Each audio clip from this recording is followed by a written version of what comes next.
Mother, why can't we get an iron like this one? Well, honey, that's an electric iron, and we don't have electricity.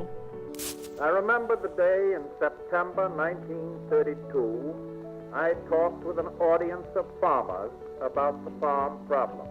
I gave them my pledge that if I were called to serve in the White House, I would take the lead in action. Electricity. About time we got around here, but the power company says you can see their lines go cross country, see them in the sky, but they don't bring the power down to the farm. Say it costs too much. Power company won't do it. But I hear there's a new kind of power. Government. That's right.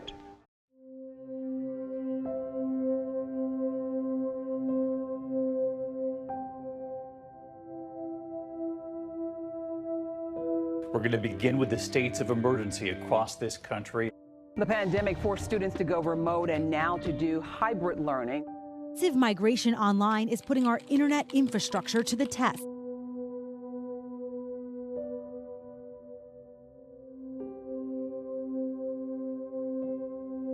My husband's a school teacher.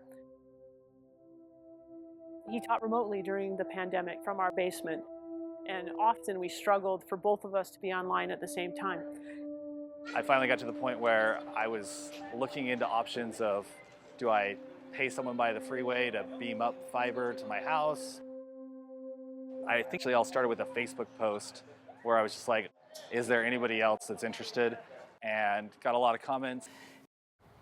Shortly after we began this discussion, members of the council and staff reached out to the incumbent providers, CenturyLink and Comcast. Will you step in and fill this void? We have residents who are clamoring for better connection.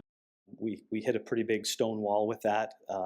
There was basically no response. And that's when things got serious for the city council. Because we weren't able to address areas with no service or really slow service, lack of speeds and those types of challenges, that led to a personal pivot.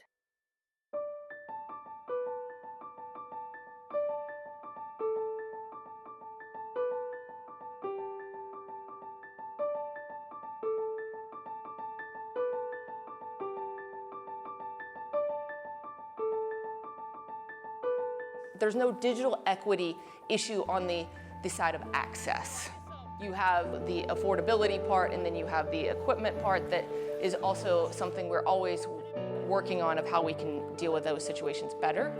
The first leg to the three-legged stool, they always say, is access. Access to, we pass every single home. But it's all done by color? If it's owned by government, that's their role. So I thought it was important that the residents own the assets. And so that was an important part in finding a partner to work with us.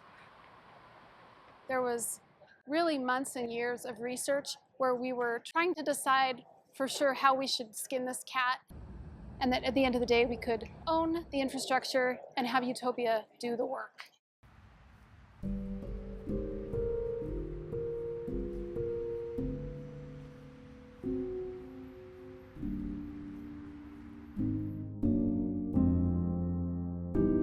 We started just hearing about our neighbors who were having door knockers come to their door, and they were saying that the city had hired them to come. So what we're trying to do is just get enough signatures so that we can put it on the ballot so that all of us can vote yes for it as well. If you really want fiber to come to Bountiful, this is how it's going to happen, is you need to sign this petition.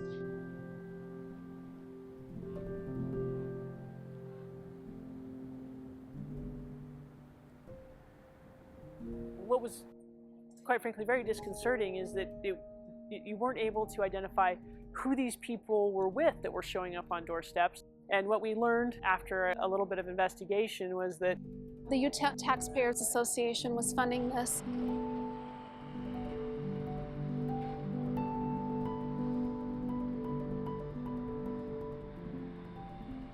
They didn't want Bountiful to have our own fiber network, no matter who we partnered with.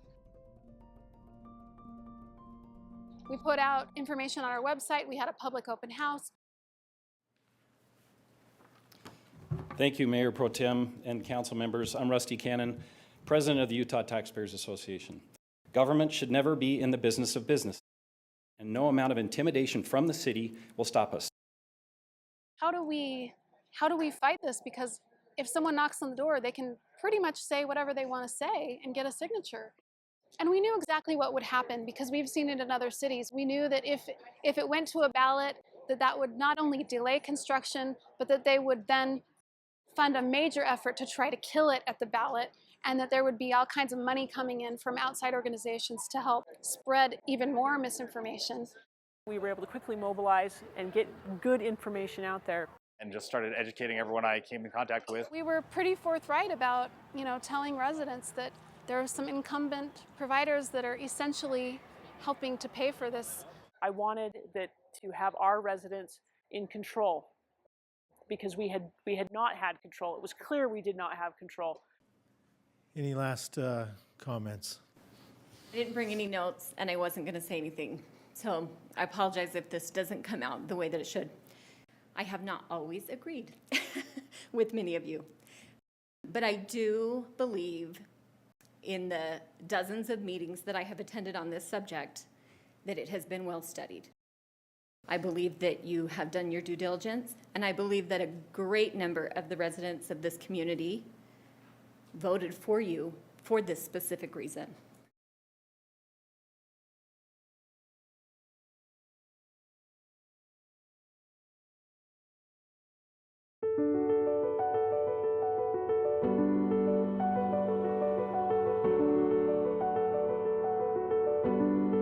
Hi there and welcome to this exciting day. My name is Kendall-Lynn Harris, the Mayor of Bountiful, and I am so excited to welcome you to this event. Our residents spearheaded this effort to bring fiber to Bountiful, and now we're going to get it. Take a photo, all right? So everyone look at the camera. The duplicity is disappointing when people claim to be doing something that's in the best interest of residents and claim to know more than the individual elected officials in your community do and portray themselves that way when they really don't have our residents' best interests at heart. So it feels pretty good. Every community is different of why they might build a fiber network. No two communities are the same.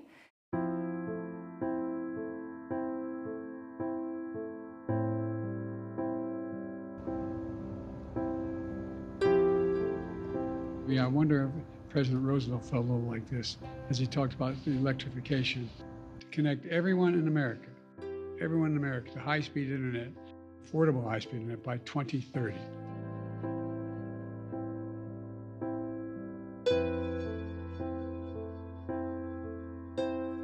I remember going out one of the first few months of this job, and they looked at me and they decided to tell me how utopia shouldn't be in this space, that it's government overstepping its bounds, that what was happening was just socialism at its finest. I mean, they said everything to me, and I'm looking at them going, I just wanted like a smoothie. You're gonna see companies out there, they're gonna do everything they can to get some of this infrastructure money and keep status quo the same.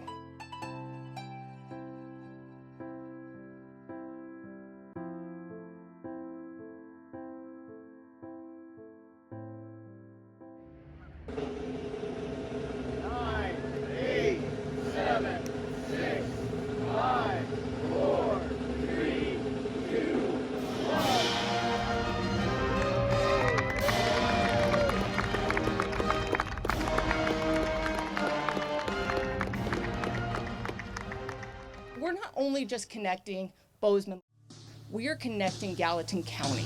That is bringing everybody into the digital economy.